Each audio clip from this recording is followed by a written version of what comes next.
भाई यार, या पावसाचं कोणी काय बिघडवलंय का? का कोणासोबत काय वैर-वीर आहे का? काय त्याचं काय बिनसलंय का? कोण काय बोललंय का तुला?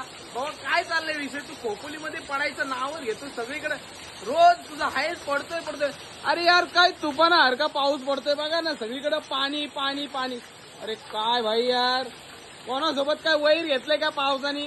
भाई चुकला असेल तर माफ कर. अरे 4-5 महिने झाले तू पडतोय यार. नको पडू, बस कर आता. किती पडणार यार? एवढं पाणी, बापरे, 1 वर्षाचं पाणी देऊन टाकलंय तू सर्वांना. बस कर आता. हे बघ किती पाणी, बाप रे बाप. ती पोरं बघतात बघ ते बघा. यार भावा, पावसा यार एवढा नको पडू यार. सणसूद आले, दांड्या आल्यात, आता नवरात्री आलेत. सर्व पोरांचा आवडीचा खेळ आहे हा दांड्या. त्यामुळे तू नको यार भावा, कमी हो आता. उद्यापासून दांड्या चालू होणार आहेत, तर सगळे उत्सुक आहेत दांड्या खेळण्यासाठी. तू किती पडतोय यार तुफानासारखा? खोपोलीमध्ये एवढं पडतोय, पण खोपोलीत पाणी थांबणार नाही, लक्षात ठेव. पण दुसरीकडे पूर करशील ना भावा. बस कर यार, नको आता पडू. किती पाणी आहे बघ ना यार. एवढं पाऊस पडलाय, 4-5 महिने झाले पाऊस पडतोय.